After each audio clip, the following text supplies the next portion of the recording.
My work really started with helping women to find mentors, to connect with quality advice, and to learn the real deal, and learn how to navigate the spaces they were operating in. But the more I did that work, the more I was challenged that I'm really empowering or teaching or equipping women to navigate toxicity. What if we got rid of the toxicity? What if we shifted from the energy of helping you to survive a space and really started focusing on how do we make this a space where everyone can thrive?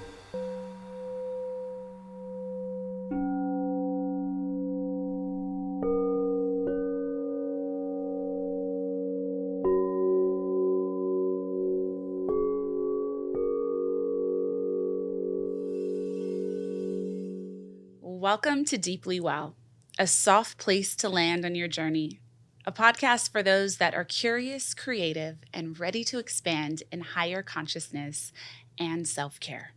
This is where we heal. This is where we become. Thank you for joining the show. It feels so good to be here this week. We are going to have such an expansive and timely conversation in a way that we never have on this show before. And I'm really excited because I feel like this show is really blending the ways that we show up and impact in the world, the way we show up in some of our working spaces, and the way that we show up powerfully in this very, very rare time of living through multiple paradigm shifts. Can I just say that one more time? Because we really need to keep grounding ourselves in that understanding, especially as things feel sometimes all over the place, and as we're gearing up for some really big things that are going to be taking place in the United States, which is where I'm based, with the upcoming election in the next quarter and a lot of the things that have recently been passed and dismantled. So there are so many ways that I think we're experiencing these paradigm shifts, and my God, just so many new tools we need as a society, not just to manage our own needs, but new tools in a society so that we can really come back together and find ways forward. So that is what I'm so excited to explore this show with an extra special guest, a real life dear friend, and an absolutely brilliant, brilliant woman who is a thought leader in so many ways and has been for so long. So without further ado, I would like to introduce everyone to Denise Hamilton. Denise Hamilton is a nationally recognized workplace culture expert. She is the founder and CEO of Watch Her Work, a digital learning platform for professional women, and All Hands Group, a workplace culture consultancy.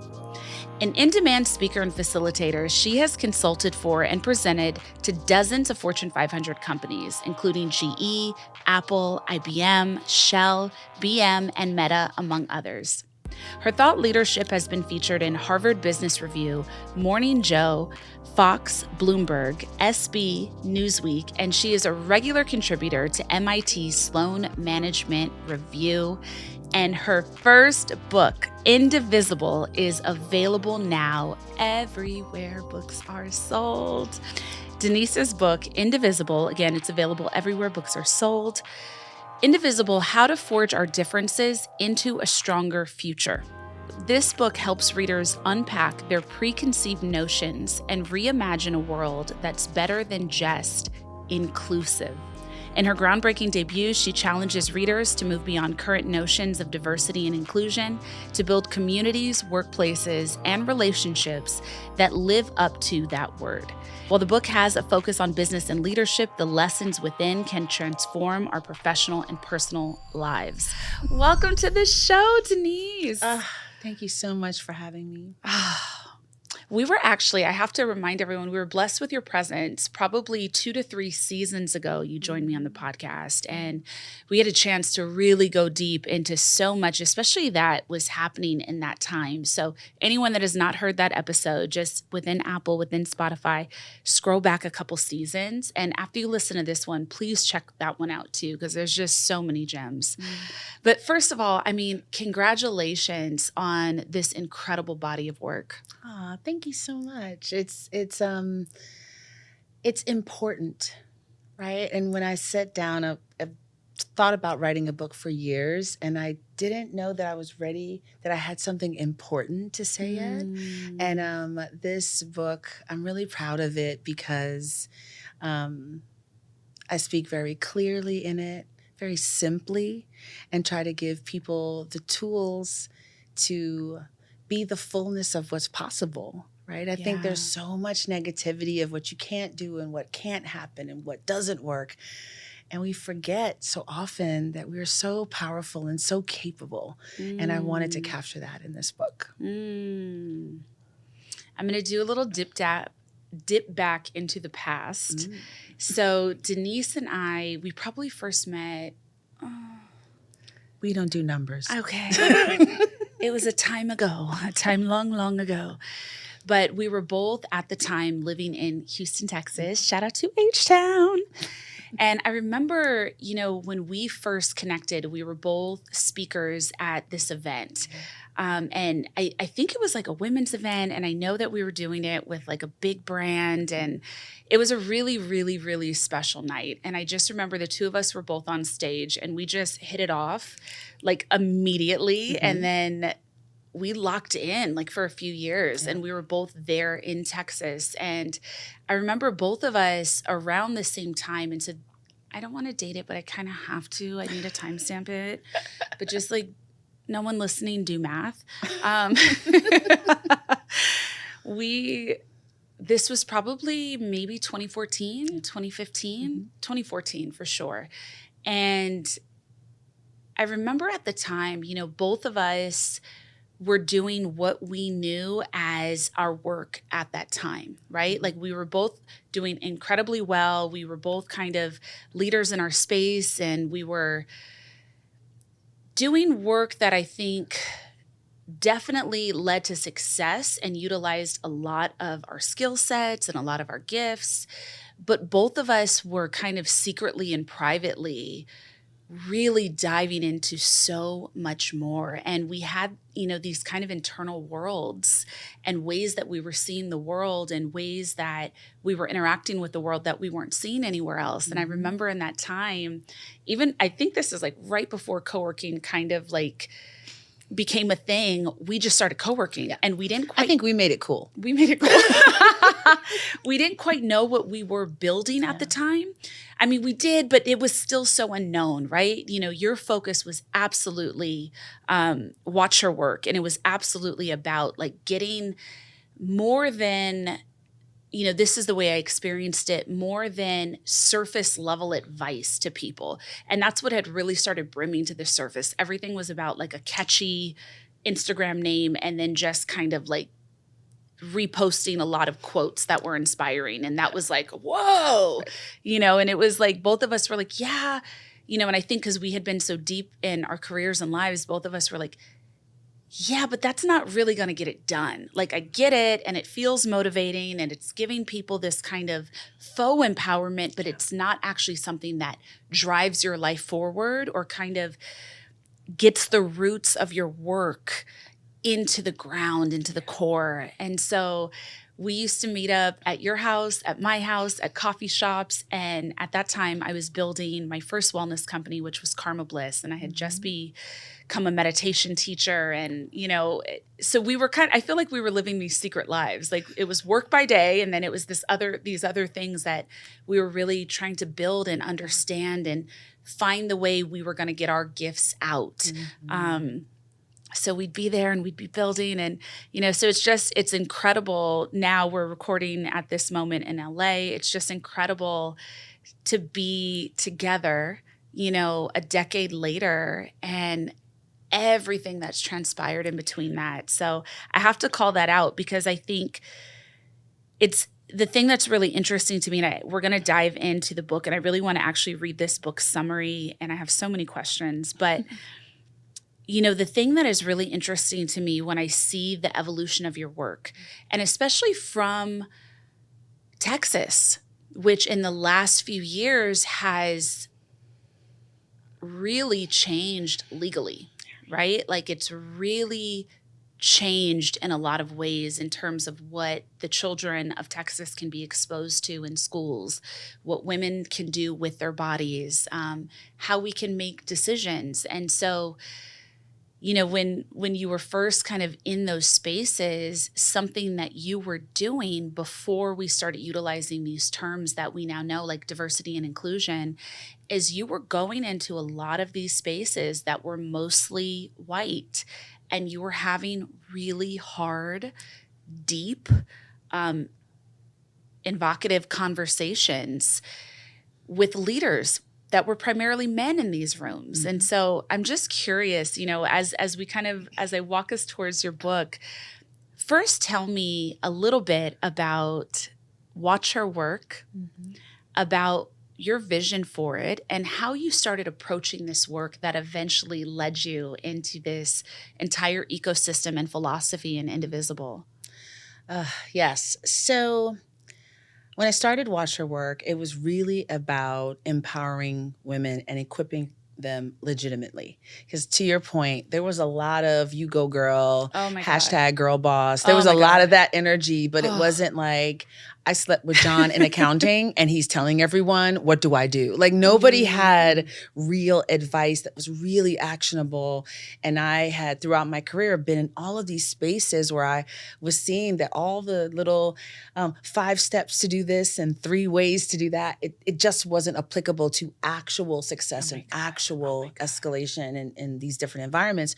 And so my work really started with helping women to find mentors, to connect with quality advice, and to learn the real deal and learn how to navigate the spaces they were operating in. But the more I did that work, the more I was challenged that I'm really empowering or teaching or equipping women to navigate toxicity. What if we got rid of the toxicity? What if we shifted from the energy of helping you to survive a space and really started focusing on how do we make this a space where everyone can thrive? And so I still have always done work with women, but I really developed a focus on sitting with leaders and challenging, why are we doing this way? Are we sure this is aligned with our values? Are we sure that this is the kind of space we want to have? Are we courageous enough to examine the stories that we're using to make decisions and to direct our activities, and just challenging them? And a lot of closed door sessions, which I think is really important. I think it's really hard for leaders to say, I don't know. It's really hard for leaders to say, I'm not sure how to tackle this new space or this new situation. I'm really good at selling sprockets, but I'm not really sure what to do with these dynamics of difference and how to get the most out of the people that are working with me. And so I started focusing there. And one of the beauties of living in Texas and having a business that's based there is I kind of feel like the tip of the spear, right? I don't have the same tools that a lot of people that do this work have. I don't have a lot of stick. I have to have more carrot. I have to persuade people into this space and into these values. I have to recruit more than in other parts of the country. I go into a lot of rooms where everybody's arms are crossed and they are not interested in what I have to say. And so that skill set of recruiting people into these values has sharpened kind of this toolkit that I wanted to share in the book because I want people to not be at war, but to figure out how do we live and thrive and excel together. And to do that, I think there's a few things we're going to have to change about how we interact with each other. Yeah, wow. I would like to lead in now to some of the summary of the book, and I really want everyone to kind of really sink into this for a second, because, on this show specifically, everything is geared towards higher consciousness and towards a lot of the soul work that we do. And, we are spiritual beings having a human experience, and the human experience is very challenging right now for everyone for such a multitude of reasons. But learning how to navigate and kind of integrate those two things, your inner spirit, your inner soul, your inner guidance, and the way that you can show up in the world and the way that you can self-advocate in the world and build in the world. Where I'd love to start is, we have been, especially since 2020 specifically, hearing the terminology diversity, inclusion, DEI, and it's also coming under fire in a really big way right now. And a lot of language is being thrown around, but if you would ground us, what is DEI in the workplace and how does it function? Such an important question, because I think that we underestimate how invested people are in us not understanding each other. Right? There's been such a campaign of really corrupting the language. I recently heard someone say that the flap came off of an airplane and it's because of DEI, or the bridge fell in Baltimore and it's because the mayor is a DEI mayor. It's just become this word that doesn't mean anything, right? And I think that's done intentionally, right? Absolutely. It's The done same to make thing it with hard. woke, the Yes. same thing. Like, there's Critical just race so many theory, with everything. Yes. There's a desperation around stealing the language, because if we can figure out how to speak to each other, we can connect so much more deeply, right? So there's a effort afoot, and I think it's really important for us to be aware of that. I really work very hard to simplify my language whenever I'm talking about these topics, because I want to make sure I'm desperately understood, clearly understood. So DEI, what it means to me, is just creating spaces that allow people to bring their giftedness into the environment without unnecessary hurdles or barriers. That's all it is to me. How do you create a space where the best dancers can dance and they're not limited or restricted in any way? I have a recurring nightmare that the cure for cancer was already born. It was just born in the wrong neighborhood. So we don't have it. We cannot afford to waste human genius, human potential, human giftedness.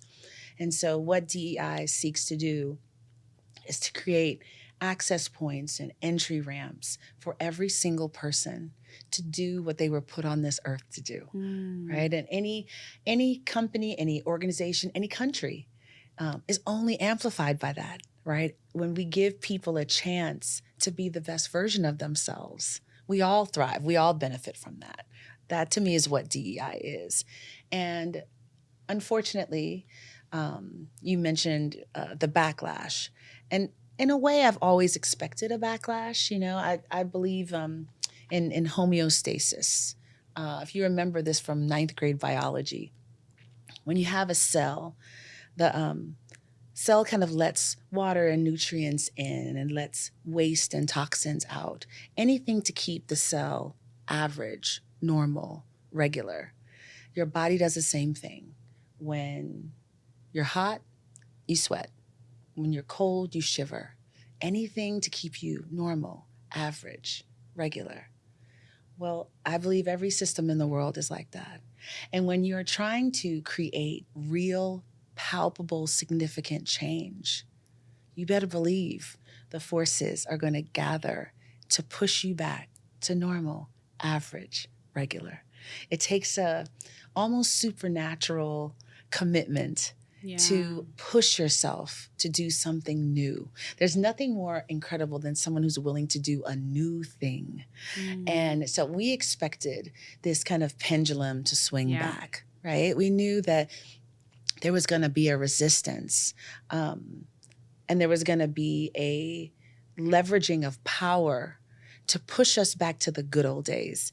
I don't think there are good old days. I think each generation is given their chance to write their chapter of this story. And it's our generation's turn. I'm not interested in going back to chapter 3 or chapter 5 or chapter 7. I want to write our chapter. I want to go forward. And so one of the things that we all have to do is kind of fight that homeostatic force that pushes us back to, the hell we know, as opposed to pushing us onto the heaven that we're capable of accessing. Wow. How does DEI function in the workplace? Well, there's a number of different programs and structures that are leveraged. It could be anything from groups like employee resource groups that are focused on creating solidarity, support, encouragement of groups that are underrepresented in those populations. It could be focusing on recruitment practices, retention practices. There are a lot of environments, and I experienced this in my career several times, where some of these environments are hostile if you're different, if the first woman, the first African American. I've been that in almost every job I've ever had.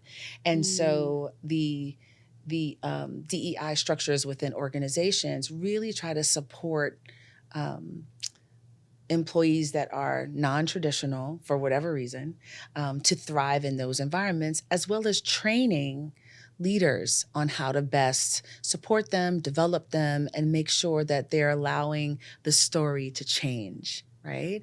For example, I work with a lot of women who are going on an executive track. And, can a woman be the CEO if she's 5 feet tall or if she has a high voice? Or can someone soft-spoken be a leader? Can an introvert be a leader? There's all of these things, these norms that we've had all of our lives, quite frankly, that kind of aren't true. You are capable of contributing even if you are different from what the normal kind of prototype is. And so what DEI seeks to do, in my opinion, is to challenge and update those norms and practices to make sure that you can extract value out of every employee. And it's really funny. We act like this is such a strange thing to do. And it really isn't. We saw it in tech. Right? There was a season where everybody that worked in corporate, if you went to an IBM office, everybody was dressed in their suit and their tie and their, starched white shirt, and they had their pocket protector, right? And as the skill set of coding changed, all of a sudden you started seeing people with piercings and tattoos and mohawks that were working because it didn't matter what they dressed like. It mattered that they could do the work and they could contribute their talents, right? So if we can do that there, can we do that with these other groups as well? And to me, that is essentially what DEI is. Wow. Why is it in this moment kind of being centered in a way that's so combative for people? What is the blowback that's happening, and why are we kind of talking about it and the way that we are in this moment, which the date is, if anyone finds this episode in the future, we are in April 2024. Well, I think that my simple answer would be grief. That's not a word. I'm sure you didn't respect that word, but I think that we have a story of how things are supposed to go, what it's supposed to look like, how the world is supposed to happen. And when people like me come along and say, actually, the world can happen in all these different kinds of ways, I'm literally asking people to give up their story, right, of what they were supposed to have and what they're entitled to and how things are supposed to go. And even if it's right, even if it's true, even if it's accurate, doesn't mean it's not painful. So there's this loss, this threat, this fear that, will you treat me the way I've treated you?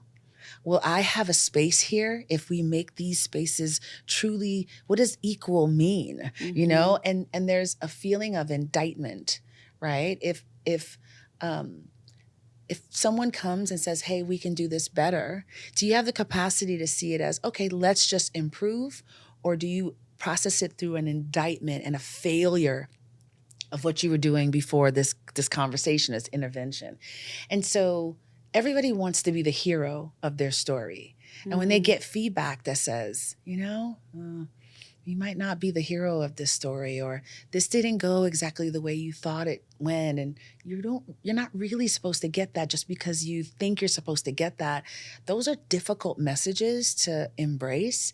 And I think we're seeing a lot of resistance because as we decenter any group of people, I think there's a temptation to try to hold on to a familiar experience of being centered. And so it's been interesting for me as I work with a lot of populations that are not always glad to see me, not always fully engaged and committed to this work. And one of the things that I have to give them space to do is to talk about their loss and their fear and persuade them, right? Really, that's what it is. Help them to see that I'm not trading my misery for your misery. I'm trying to say, let's put down our miseries and let's move to another plane and create another story and another opportunity for how to see these spaces and to see our lives. We're all in this together. There's this weird kind of energy of sitting in one end of the boat and saying, oh my gosh, look at the hole in their end, as if you're not all in the same boat. We move like we're very disconnected from each other. Yeah. And what I try to do is remind people we all are sharing this experience. And the more we are valuing each other and creating space for each other, the better that experience is going to be. But there's a lot of fear. There's a lot of fear of loss that I think we're feeling right now. It's so interesting because, I think there is this grouping of people that right now like to specifically say like, oh, why does everything have to be about race? But then the complaints are literally about race. It's about, but I'm not centered anymore. And other people are having opportunities too because of their race, but it's because of your race. It's just like unreal. So one of the things that I really love is that you're seeking to create something better than inclusive. You got to break that down for me. What is better than inclusive? I think one of the limitations of DEI, to be honest, has been measurement, right? I think there's a temptation to reduce values to something that you can put on a list in a report for the annual meeting, right? So you don't really have a true metric. You have the metric that feels attainable, that's driven by our kind of like sometimes pathological obsession with immediate success, right? So let me give you an example of what I mean by that. Let's say I'm going to measure motherhood. And I'm going to give you 5 metrics for what makes a good mother. You put a roof over your child's head, they're clothed, they're fed, pick 5 metrics. You could be killing it on all 5 of those metrics. But if you beat your child half to death every night, you are not a good mother. And so the challenge that we have is we have settled for a lesser goal. Very often, it's not really the barriers or the hurdles between us and the bigger goal that's the problem. It's the ease of the lesser goal. We can have a potluck for Chinese New Year. We can have 12 employee resource groups. We can have great speakers come in and speak on Women's Empowerment Day. Those efforts are wonderful. They're fabulous, but they're not the goal. The goal is that we are impacting hearts and minds, that we're changing our direction and our efforts to make sure that these spaces are opened up in a way that is observable, right?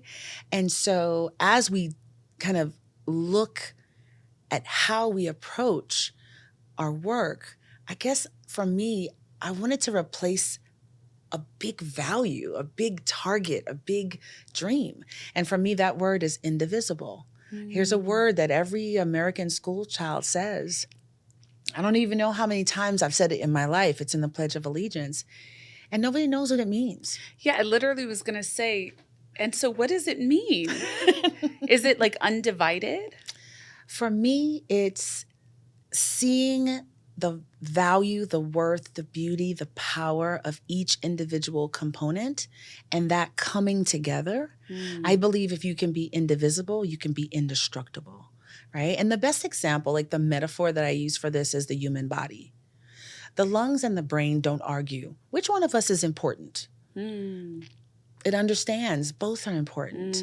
Your legs have the strongest muscle group in your body. They can take you anywhere you want to go, but you are going exactly nowhere without the tiny little structures in your ear that manage your balance. It's not about size. It's not about position. It's about every single part doing its part and being allowed to do so as successfully as is within their skill set or in their capability. And to me, that's a value, right, that we all need to be working towards. And so it's not easily measured. I can't tell you, these are the 25 things that you have to do and check, check, check, check, check. A lot of people ask me for a checklist. Oh, God. There's and God. It's not a no checklist. More tips and hacks. Oh, and, my gosh. It's the templatizing of everything, right? Yeah. And I get that. We want to win. We want to succeed. And so tell me the 5 things I have to do, Denise, and I'll do it. Check, check, check. And it's like, there's no checklist. This is a way to be. This is a way to interact with each other. This is a way to feel your way through the world. And it doesn't mean you're not going to make mistakes. You're not going to have missteps. Of course you are, right? If you care about people, then and you're engaging with them, people are going to people. And you're going to have disagreements sometimes. But this desire to kind of reduce it and make it simple and measurable and check, check, check has us by a chokehold.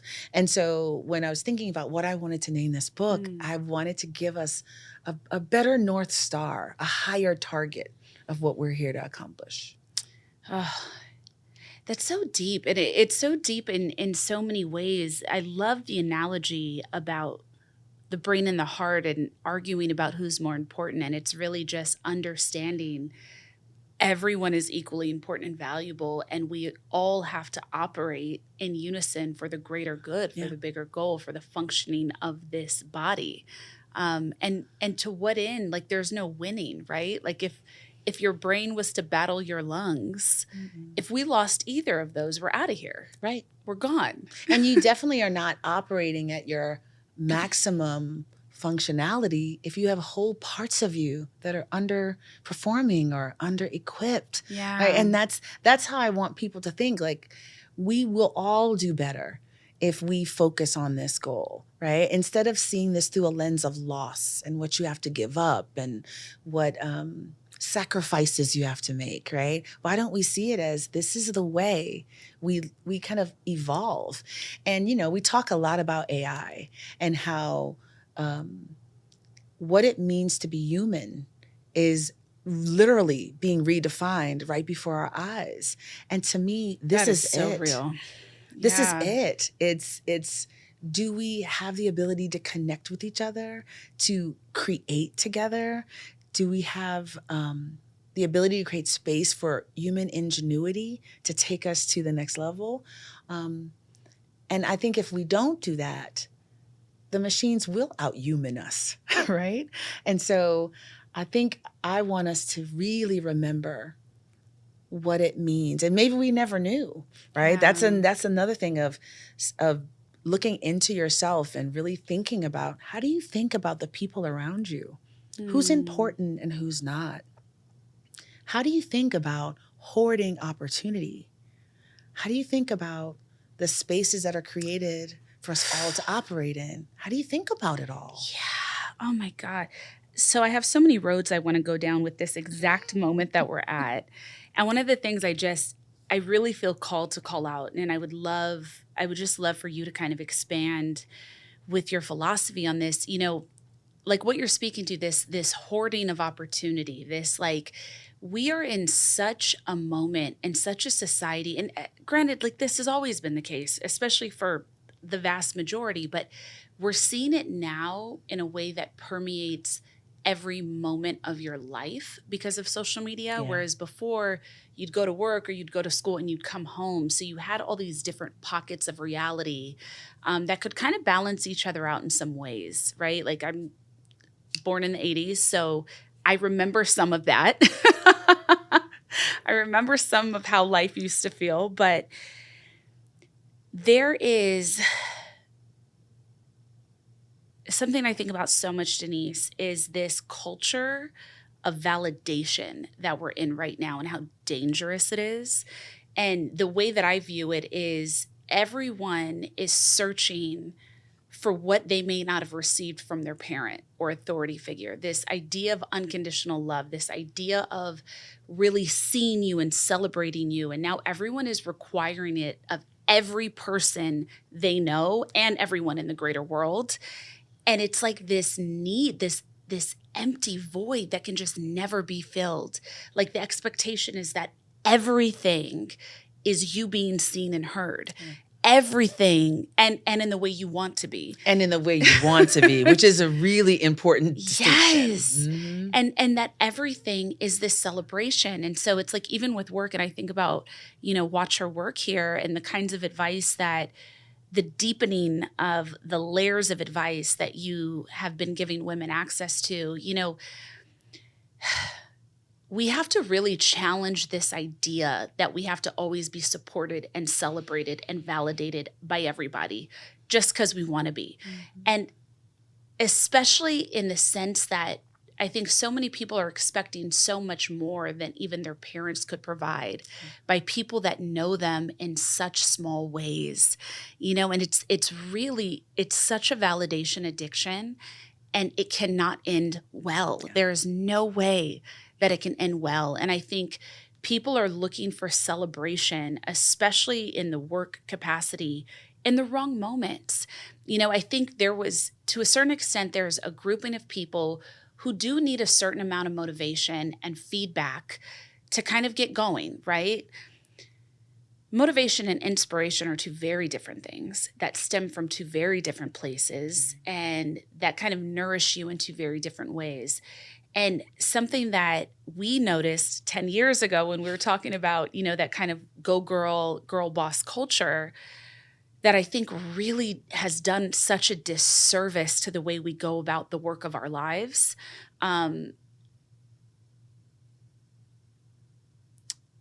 People want the celebration for paying the $20 to $500 for the URL, for the LLC, for coming up with a catchy name, right? Like, I have this vision. And like the vision is only that it's a name that sounds pleasing to an ear in the way we like to hear things right now, right? And it's like everyone demands that has the fanfare, that is what sets you apart and how you want to be seen. And it's all perception and none of it's real. What is the work? And then how do you sustain the work and how do you elevate the work and continue to evolve into all the different things that we're each meant to do? But it does require something. And very often it is not really celebrated in real time. Mm-hmm. I think of all the greats that have lasted for a century or more that created the works that we still talk about today. And almost none of them were acknowledged for it while they were alive.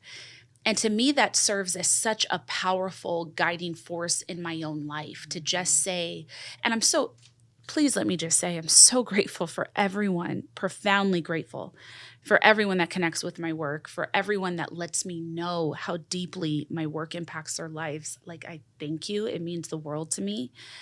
But I have to work from a space where I don't listen to the praise or the criticism. I can't be moved by it. And Absolutely. so I'm so curious because so much of your work has already been that it's about the deeper nourishing of whatever it is people are creating, whatever is their purpose. And so, yeah, how do you feel with all that? This tips and tricks, this validation, this, money is a tool, but everybody is worshiping it and thinking that it means something about them and their worth. And I just hear so many people creating these pyramid schemes, these multi-level marketings to pretty much scam and manipulate Right. people into giving them more money. But what is the work? What is the work? And this whole, you describe it so appropriately. There is no shortage of noise. There's no Yeah. shortage of empty calories that are shoveled at us day in and day out. And the biggest tragedy of it is you don't even know how to listen to your own voice. We don't have any moment of boredom. Remember boredom? Oh. Where you would sit on a line or stand on a line at the supermarket and you would just, your mind would just go and you would daydream and you would think everybody's into their phones. Fiddle with things. Their attention spans are shrinking by the second. And it's not even attractive to disconnect and to listen to your own voice. We've made it ridiculous. We've made it silly. There's so many people that have so many thoughts about what you should be doing and how you should be doing it and what it should look like and what the shape is and you should do this, that. Like if I listened to everything everyone else said, I wouldn't get out of bed. Like I wouldn't produce anything. You could just be in a kind of on a treadmill of activity that means absolutely nothing. It means nothing. And so, one of the things when I go into organizations, they're so proud and they show me all the things they're working on and all the activities and the programs. And I'm like, okay. And I always ask for a list of things that they were not prepared for me to ask for. What's the turnover of women in executive roles in this company? Wow. Let's track during a conversation, how often do the women get to talk? Right? Let's count it. Give me the last meeting that you did and I'll watch the minutes of how often she was cut off or you know what I'm saying? Like there are metrics that we can really look at that tell you what's really going on at an organization. But it's like behavioral science. It is. Yeah, wow. It is. And it's so tempting to focus on the logo and the graphics and the website and the photo outfit shoot, and the photo shoot and it's so easy, but it's like, what is your work? And What is the thing that you're supposed to bring to this conversation? How are you different? What is the value? What's the unique perspective? And when I was writing the book, my friend Joan Ball, she gave me the most amazing advice. I hit kind of a little roadblock, like a little writer's block kind of moment. And I was kind of talking to her and saying like, oh, I have this deadline and I just feel like nothing's coming out. And she said, she said, Denise, ideas are like fruit. You can't pick it before it's ripe. Go walk down the street and look at some trees and pet a dog and walk in the grass and literally and let the ideas mature. We don't give ourselves space for the ideas to mature and for the experiences to sit, right? And the kind of flip side of what you've mentioned in terms of validation is also the perpetual broadcasting. Everybody is a broadcaster now.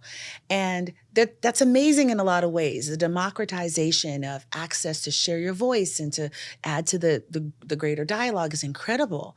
But so much of that conversation is one way and it's with strangers. Yeah. The real way you change the world is with friends, is with relationship, is taking time to build an actual relationship.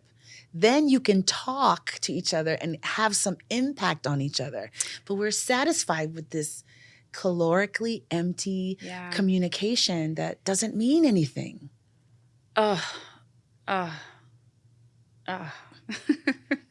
Yeah. Okay. What you're saying is just, it just perfectly encapsulates right now, and specifically to the point that you're saying, and especially with this kind of behavioral science element, because our behavior is what fuels our evolution ultimately, right? And the nuance and the context behind the behavior gets lost throughout history. So we forget the whys and the hows, and then we just end up in these ways of being, and these ways of communicating, and these ways of living. The part that you just brought up is something I think about so often, which is this idea of broadcasting and this idea of turning your life into content. Because if you're turning your life into content and always thinking of it in terms of content, you're not actually living and experiencing a life. It's always a premeditated performance. And if you are always broadcasting out to people and to what you said, not actually being in community with anyone, the way, and I hear this all the time in so many people when they talk, like sometimes I'll be at, like a beautiful intimate lunch with someone, and they don't know how to have a conversation anymore. Mm-hmm. They just know how to talk at you. They know how to just say things at you, but there is no space for actual connection, any feedback, any exchange of thought or dialogue. People are speaking to one another in a monologue. Mm-hmm. And it is the most bizarre thing. And it keeps everyone in a silo. Yeah. And it's like we're creating a system where everyone thinks they're getting their needs met because they have some kind of quote unquote community in terms of people you don't know are responding to you. Right. Right? Or like watching you. Yeah. It's not the same. It's not the same. Mm-mm. And it honestly worries me, because what are we losing? What are we missing? And what are these future generations that have no other examples? When you think of Alpha generation, the littles right now, when you think of the younger Gen Z, like the art of real community and conversation, it truly is dying. And as AI continues to expand and these, metaverses, whatever, all the things, like it's just going to take us farther and farther away from our humanity. If we let it. If we let it. If we let it. And so, so that's just so important. What I think we've done is substitute knowledge for wisdom. We have unlimited knowledge at our fingertips, right? The fact that you know how to do something is not going to help you to determine if you should do that thing, right? And so what does it mean? It's really important to me as I do this work. I'm 53, and I think my generation really stepped back because we were overwhelmed or outstripped by technology. And we felt like, well, what do I have to tell this 25-year-old or this 19-year-old? Because they know how to do everything. I'm asking them questions, right?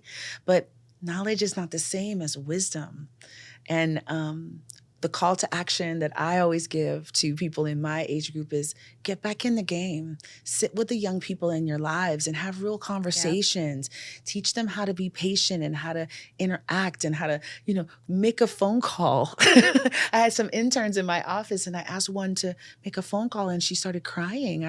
Can I just text them? Can I just email them? And I said, no, we're going to sit together and we're going to make a phone call.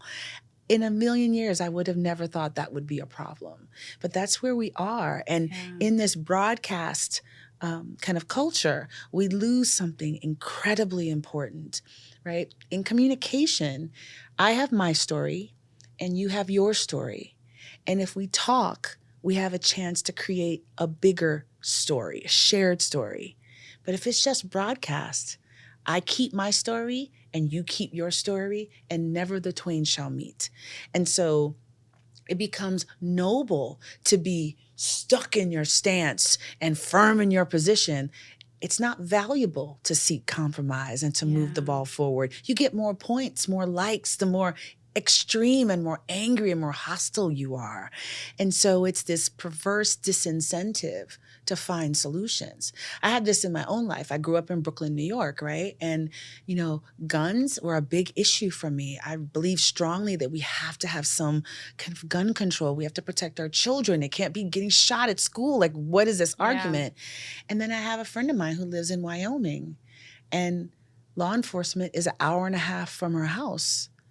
And she's like, I need to be able to protect myself. There's animals, there's whatever. And now I don't have to give up my story, and she doesn't have to give up her story. But we have to bring our stories together and find a way forward that we can do things that make sense. And that is literally disincentivized in an environment where you get way more likes and shares, the more dramatic and horrific and obnoxious you are, the more intransigent your position, the more locked in you are, the more points you get. That's not how you move forward. It's not how you build.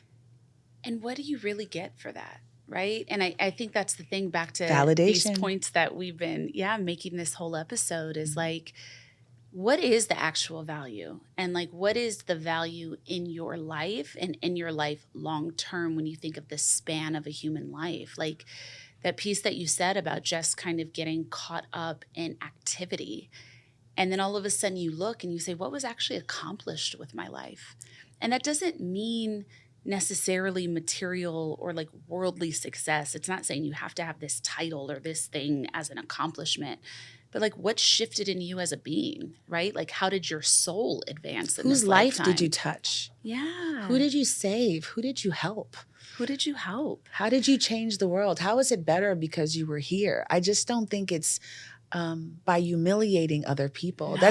It's a pet peeve of mine that we have adopted this practice of humiliation. We see them. They go to a college campus and they find a little girl with blue hair and a nose ring, and they stick a microphone in her face and she says something, ha ha ha, isn't she stupid? Or they go to a Trump rally and they find somebody dressed in this wild outfit and they stick the microphone in his face and he says something ahistorical, and ha ha ha, isn't he stupid? Has anybody ever come to your position because you humiliated them, because you made them feel small, or you dismissed them, or you diminished them? That's not how this works. That's not how this works. It's not how any of this works, right? And so this idea, can we put down the humiliation, the one-upmanship, the righteous kind of the self-righteous centering, and can we open ourselves up to engage in actual, real conversation with people and let the story change, let it expand, let it become bigger. And our stories, they don't let us go easily, right? They don't. Yeah. One of my favorite stories is Rapunzel, and this idea, I was in my 40s before it ever even occurred to me. And if you never heard the story of Rapunzel, she's a princess. She's stuck in a tower, inappropriately long hair. There's no door to the tower. She helps the witch get in and out of tower with her hair. She helps the prince get in and out of tower with her hair. I was in my 40s before I ever asked the question, why didn't Rapunzel use her hair to get out the tower? Why didn't she help herself? Right? How many stories do we have of wait, and someone will come and save you? Sleeping Beauty, Cinderella. I mean, literally, there's this theme. So what I have to do is, can I let that story change?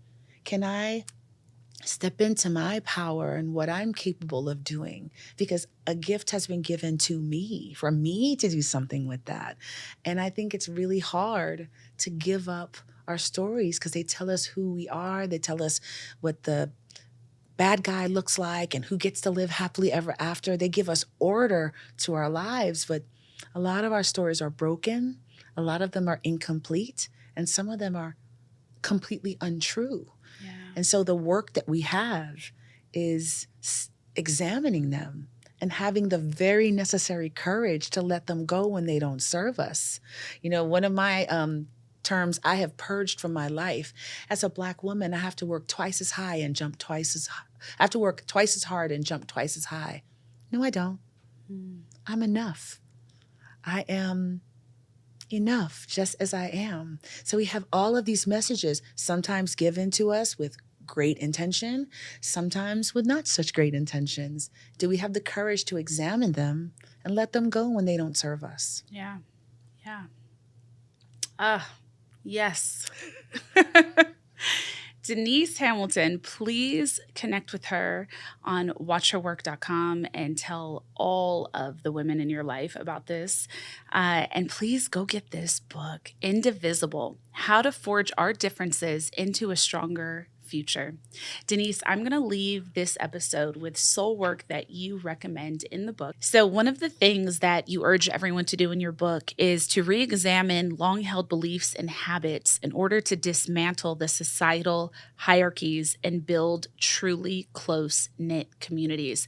You just gave a really good example of that, which absolutely was so real and thought-provoking in the time that thought first came forward, right? It called out a very real experience of our elders having to do more, jump high, all of the things. Mm-hmm. And life has moved forward. And to your point, we have opportunities to re-examine our stories and say, like, do I need to still hold this narrative? So I would like to share with everyone that for this episode, your soul work that you can kind of really savor and deepen in as the week goes by, start examining some of those long-held cultural beliefs. On this show, I often invite you to examine your inner narratives. Right now, I want you to really look at the world around you and just start jotting them down in a journal, bullet point style, but really start to look at some of the beliefs you hold about yourself, about your cultural background, about how you're received in the world, about work, about all the different ways that you flow through life externally. And just start and see what you come up with and ask yourself, and is this true? And is this true? And is this useful for me? DeniseHamilton.co is how everyone can connect with you further and really kind of dive into all the things that you are doing in the world. And again, Watch Her Work is specifically the really incredible community for mentorship and real, authentic, deep mentorship in the working world. And what's your Instagram? How can everyone connect with you there? Official D Ham.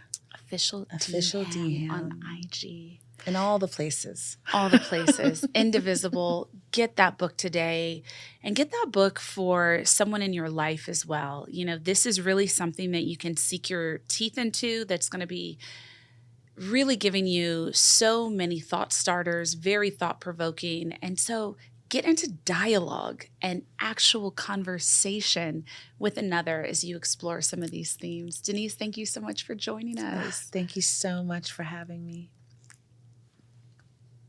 Namaste.